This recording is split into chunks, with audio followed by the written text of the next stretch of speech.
Welcome back to Work Experience Discover, the IAESTE ESBL podcast. My name is Mark and I'm the host again in this episode, and on the day this podcast is released is Valentine's Day. So happy Valentine's Day to everyone who's listening.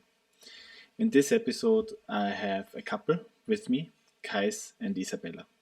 Isabella is from Bosnia and Herzegovina and Qais is from Jordan, and they met and learned to love each other during their internship they did in Graz. IAESTE is about exchanging students, and our students we send around the world are meeting new people, meeting new cultures, getting, of course, their professional work experience, but from time to time it also happens that our trainees fall in love with someone else they meet on their internship, and sometimes also they stay together. And so did Qais and Isabella. And I'm very happy that they were willing to come on to the podcast to tell their story, how they met and how they fell in love, and now just recently got actually married.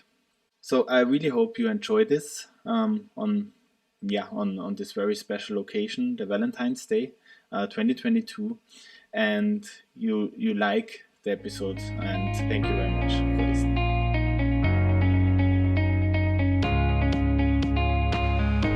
So Bella, what did your parents actually say when you told them that during your internship you made this guy from Jordan? What did my Balkan parents say? They were very surprised, to be honest, because they did not know anyone from Jordan, and it was a culture that they generally knew only stereotypes about. So there were some interesting questions at the beginning. As an example?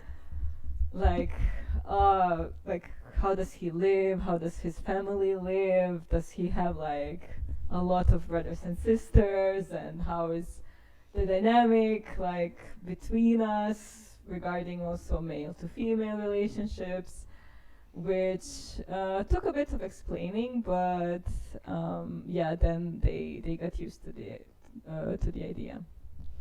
Got used. And for you guys? For me, it was not as shocking in that perspective, but more in the sense of I was telling them that I have a date with this girl that I met on my internship, and they were asking me where is she from, which poses a particularly interesting question because Bella comes from Bosnia and Herzegovina and she has a Croatian passport, but she was born in Germany. So this was an interesting introduction. True, yeah. And it was a bit complicated to explain why she has a Croatian passport, what part is she from, and a lot of more direction, simpler questions in the direction of how their culture is like, but they were more interested as to why this one maybe, or what brought this up to you, or you've been there already for some time, so this kind of questions. Plus, I technically haven't really ever told them about any date I have, if I ever had one before. Questionable. So Parents don't need to know everything, don't they? Exactly. yeah.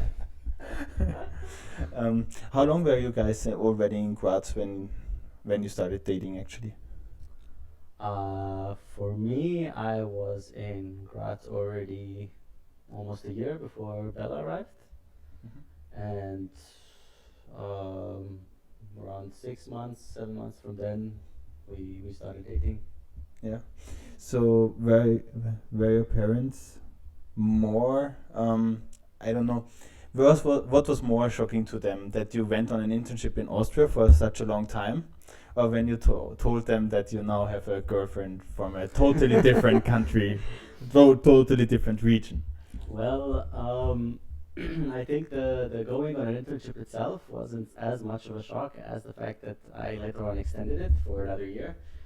And during back then it was just a year, you know. Then it was the fact that I was dating someone and they didn't want me to rush into something, and they were not sure if I exactly knew what I was going into in a relationship in general, because as we mentioned before, not much has been communicated. But in general, the shock itself was more in the direction of like, okay, if he's already extending once and he's meeting someone else, it might be a bit longer that he will come back. But I think that's a different topic for them now. For you? For me, it was for me actually never a plan to stay long term in Graz. I didn't come. I really came with the intention to gain experience and to either go back to my hometown or move somewhere else, job related. So I also extended, partly because of my internship and partly because I was in a new relationship. So I think they were quite disappointed that it's like it was already decided. I don't know how to say it. Like without a family decision, it was just like one of the first individual decisions by me, which is always hard, I think, for parents. Yes, I agree. So is it actually normal that in Bosnia, I don't know, to, let's say, have these kind of decisions as a family decision, or? I mean, of course, it depends from person to person, but I think it was more that I always kind of communicated it that I'm coming back and that I'm there for gaining experience. Yeah. I didn't even, at that time, I was still a student. I had to study at the same time as I was on the internship, so I don't think they expected that kind of change in that moment. So that was, I think, a bit hard for the family. Yeah, I can imagine. The thing is now you're now dating, or you like everything together for how long? 5 years. 5 years. 5 years. It was 5 years in January. Yeah, nice. And now married since one year. Depends how you look at it. Legally married from 2020, and church married from 2021. So half a year. Where took the official wedding? Where took it place? Well, the legal one here in Graz, and the church one in Jordan. Mm-hmm. And we had a party in Mostar. It is my hometown. Yeah. So we tried to split the celebrations between basically where our life is now, and also the places where we grew up and were very important to us. So Mm-hmm. Yeah, that's because I was always wondering, because a friend of mine now he's Austrian, and he now gets married as well next upcoming August, and they are getting married in Tuscany, because they are saying they want to marry outside, and that's why they chose Tuscany in August, because the weather is more reliable. But telling that their parents, because it's so far away, let's say, that's not really, you go there like by car, let's say like 5-6 hours or something like that. It's not a flight to Jordan, isn't it? And but for them as well, it was like a huge thing somehow. I don't know how to say that, and that's quite close. For us it was a bit different, because we had originally planned to have the church wedding already 2 months after the legal one, which was already planned in 2020. We were supposed to have one in Mostar, and then after that in Jordan. But then, because of COVID, a lot of plans had to change. First was the Mostar one, the closer one, and then we were hoping for the Jordan one to be able to do something, but that didn't work out either, so we had to shuffle a lot of plans around and reorganize everything. But the discussions in between the legal wedding and the church wedding, in the end, they went from bringing our families to Austria to thinking of a whole different place like Greece maybe, or in the end we just settled for different parties or different celebrations in different countries. I mean, I can imagine when you would have said, okay, you do the wedding in Austria as an example, getting everyone a visa. I don't know for Jordan. For Bosnia, it should be fine, I believe, just for visiting, right? But for Jordan, it could have been quite complicated, right? We have normally the visa regulations, which are not easy and a bit expensive, not just for, you have to account for a whole family, not just parents and siblings. It's also, you have to have your uncles or aunts. And I have a lot of uncles and aunts and cousins. It's a big family, so it would not have been cheap really to bring. And some of them are a bit old to travel, or maybe actually never even traveled. But and then anyway, it was the whole Corona topic, which with the vaccination and the whole being allowed to travel or not. And at some point, the Jordan airport itself was closed. They were not receiving or sending anyone, except it was Jordanian who was abroad who was coming back. And that was one of the reasons. Well, that was the main reason we cancelled in 2020 because the airport was closed. Yeah, unfortunately, a lot of things had to be cancelled, but good that now the wedding happened. I have another question actually. Did your parents actually meet each other before the wedding, or how did that happen? Let's make it easier and let me rephrase it. Bella, did you meet Qais' parents before the wedding already? Yes, I did. I met them pretty soon into our dating. Okay. Both of us are very family oriented. I think that was one of the things that brought us together. So I met his family early on, 2 or 3 months after we started dating, and he met my parents even earlier than that because they live closer. So that was easier. Yeah. And I actually have one question here on my tablet, which is for me quite interesting. Because to explain that Alina and me, we are following an influencer, so to say, or actually a cook, and she's actually from Canada, but with Afghan, let's say, roots, and he's Dutch. It's Pick Up Limes, if anyone wants to look it up. It's really nice vegan recipes. But they also got engaged, and my question is actually. Were there any, let's say, cultural things? Because for her, as an example, when he proposed to her, she was waiting for him to put the ring on her finger, and for him that was something he would never have thought about. And for me, as in Austria, as far as I know at least, it's also normal that if I would propose, that I would put the ring on Alina's finger in that case. So how was it for you guys? To get engaged, or generally the cultural differences? Both.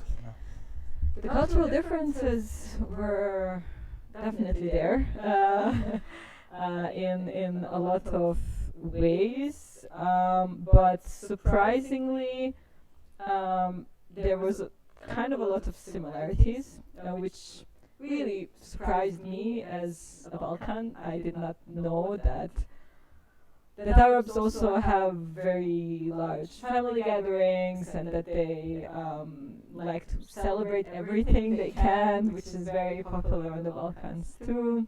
And I think we were always like looking into stuff that connects our two cultures, and luckily that worked out very well. And also our families, I think, always connected that bit in each other, like, okay, her parents also do this, or her parents also are asking the same parents' questions, you know. Regarding the engagement, I don't know. What do you think? I don't think there was anything. I don't think there was anything really specific to either of the cultures. Like in Jordan, it's partly a big family thing that you go from one family to the other and they ask officially for the female's hand in marriage. Yeah. And it's only recently that it's picking up for proposals, but it's still not so big. And to be honest, I don't know if we had our parents in the same country, if it would have been that, or what we actually did, which was a simple proposal in the sense of getting down on a knee and giving the ring a hand. Were you nervous? Yes, for a whole day. Because I had a plan in mind the whole day, and well, the whole weekend actually. I planned the whole weekend around it, more or less. And not much of it worked out as I had actually planned. It never does. And then in the last night, we were supposed to leave early the next morning.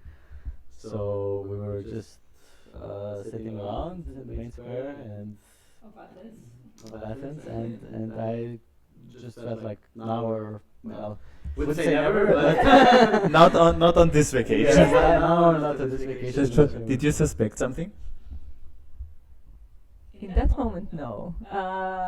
We did a trip a month before that, or 2 months before that, and I did kind of expect it back then. It was a couple's trip, and we went to France, romance. Eiffel Tower. Well, another city, but still romantic.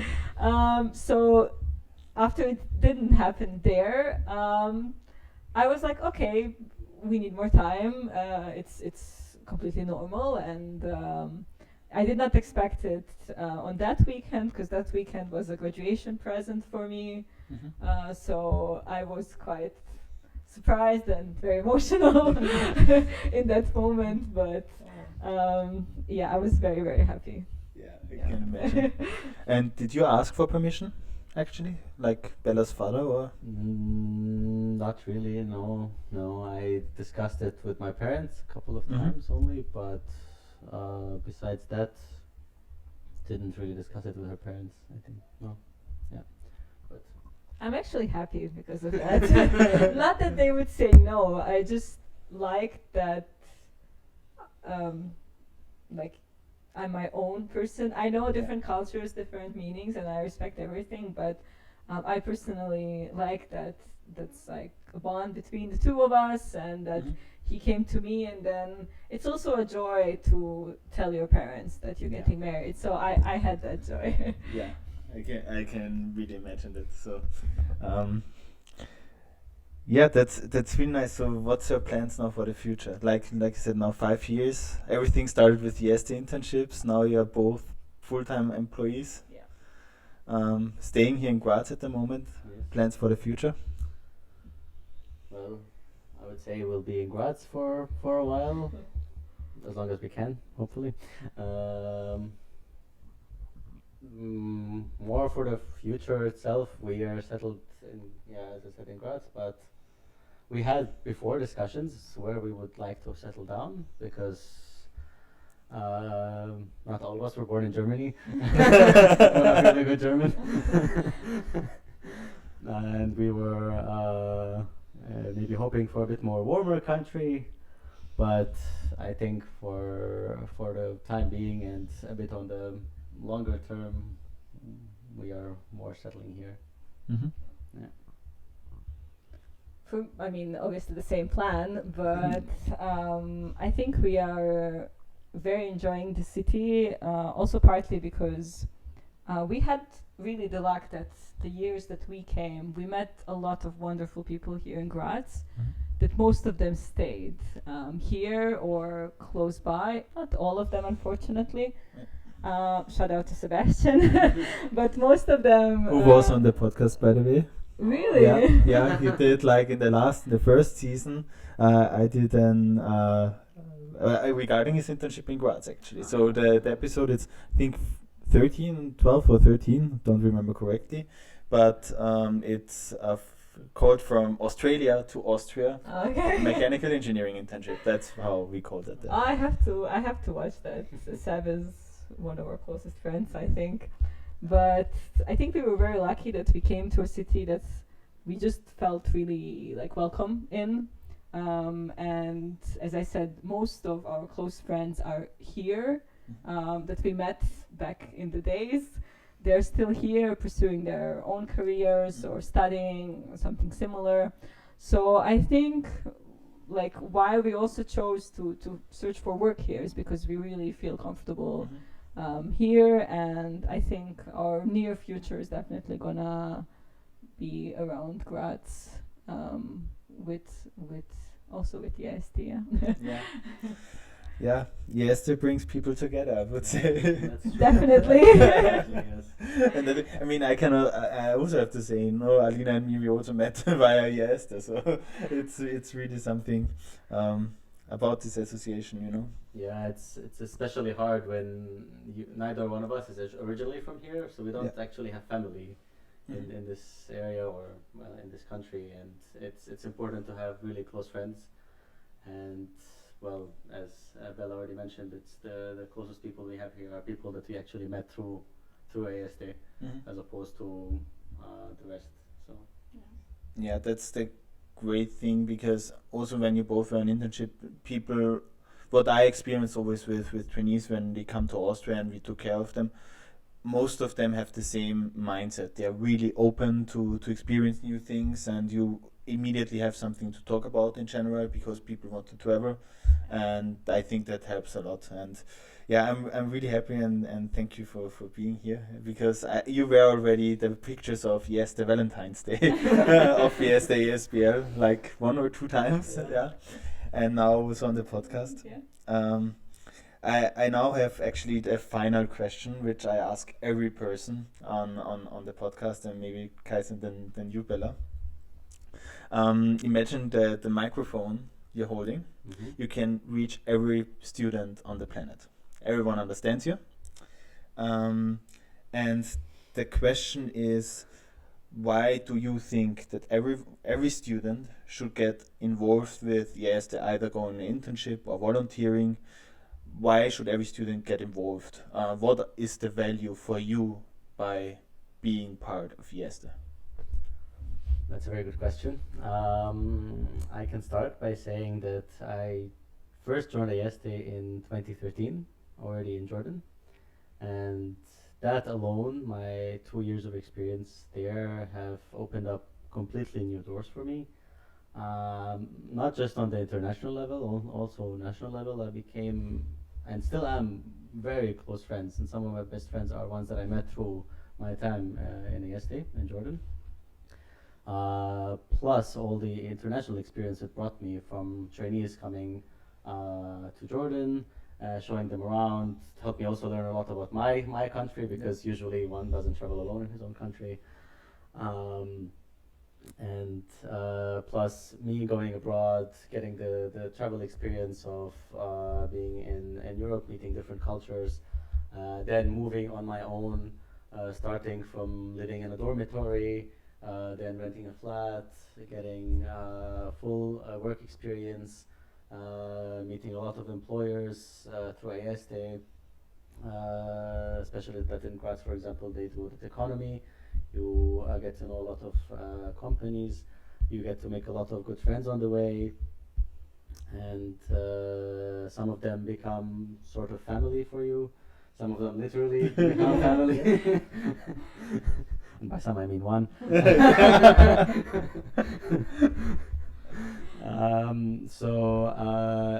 As you said, as volunteering on a national level, international level, or going on internships really helps widen your perspective and helps you understand lots of cultures and the way people think. And highly recommended, 5 stars. Yeah. Yes, perfect hit, Amazon recipe. Definitely 5 stars, yeah. From my perspective, I actually really agree with everything you said, and I also joined the IAESTE in 2013, back in my home country, Bosnia and Herzegovina. Yeah. Just saying, I also joined in 2013. Really? It was an amazing year for IAESTE International. And of course I agree with everything you said, and I don't want to repeat myself, but since largely the audience, like, joining IAESTE is in their 20s, it's really fun. Like it is. It's really fun to meet new people. It's really beneficial to gain work experience. It gives you that, that plus for the future that you can definitely use. And I could not think of a minus point. Like I really just the traveling, especially nowadays, which is very hard. I think it can be just very good to see something new, to meet someone new, to experience something that I would have never experienced in Bosnia and Herzegovina, simply because it's a small country. It's a country where tourism is still in the rise. So just going to Austria and to Poland, I went to Poland before Austria, was just like eye-opening for me that I can do things on my own, I can survive on my own. And it's been like those years of like being in Poland and being here were definitely the most fun years of my student life, and at least for that it's really worth trying.